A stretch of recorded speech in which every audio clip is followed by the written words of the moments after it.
Hello everyone, I am सलोनी।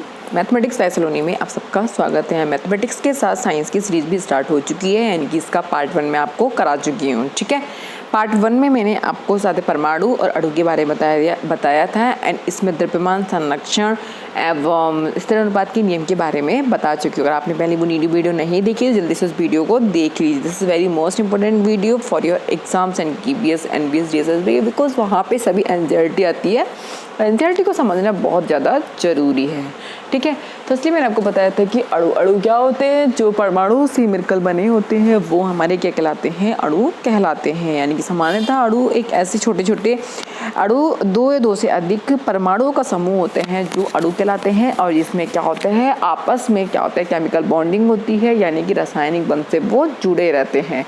जिनके बीच में क्या होता है, अट्रैक्शन फोर्स होता है। डेट मीन्स वो क्या कहलाते हैं, अणु कहलाते हैं। और ये जो होते हैं ये स्वतंत्र रूप से क्या होते हैं, अस्तित्व में रह जाते हैं और यौगिकों के सभी गुणधर्मों को प्रदर्शित करते हैं। एक ही तत्व के जो परमाणु तो विभिन्न तत्व के परमाणु संयोग करके एक अणु को निर्मित करते हैं। जैसे क्या है कि देखो, अब इसमें क्या है, O ऑक्सीजन, O अगर O के साथ मैं O को अटैच कर देती हूँ, लाइक जैसे O क्या है, O के साथ में अगर O को मिला देती हूँ तो क्या एक अणु O2 बन जाएगा। इसी तरह से वे क्या है कि N के साथ O2 को मिला होता है, NO2 बन जाएगा, N2 बन जाएगा। तो इसी तरह से क्या है, वो अणु बना लेते हैं। ठीक है, आप चीज़ों को अच्छी समझ गए होंगे। नेक्स्ट देखो क्या है कि इसमें तत्वों के अणु मैंने आपको बता दिए हैं कि यदि अगर O है, O के साथ अगर मिलके वो O के साथ O मिलके बनता है, यानी कि वो द्वि परमाणु बना रहा है।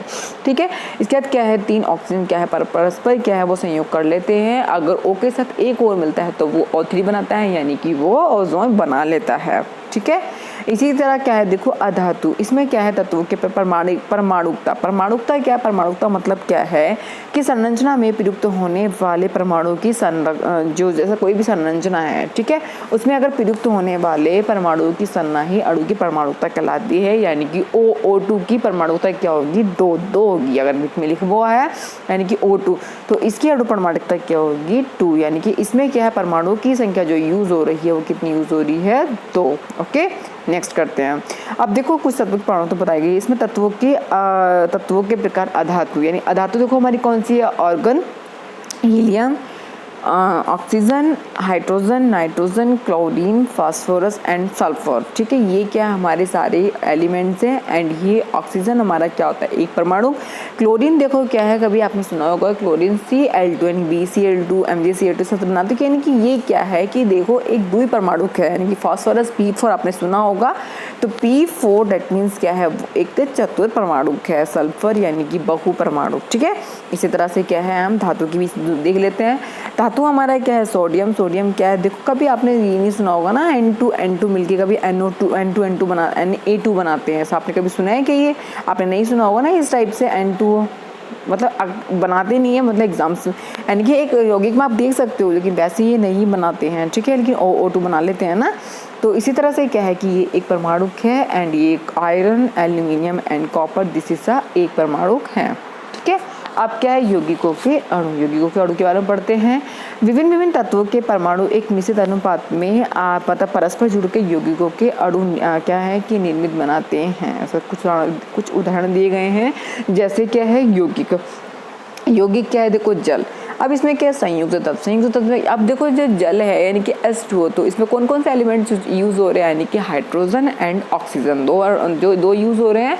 एंड इसका जो द्रव्यमान अनुपात, मैंने आपको पिछली वीडियो में द्रव्यमान अनुपात के बारे में बता दिया है, यानी कि H2O, H के 2, ऑक्सीजन का 8, तो यानी कि 1:8, यानी कि यहाँ पे 1:9 भी हो सकता है। ठीक है, यहाँ 16 देखो, यहाँ 16 क्यों लिया, जैसे देखो ये है कि O2 का क्या होता है, O का हमारा 8 एंड O2 का 8:16 हो जाता है, यानी कि 2 रेशियो क्या है 16, तो 1:8 इजिली हो जाएगा। ठीक है, समझ में आ गया, क्योंकि निश्चित रहता है ये।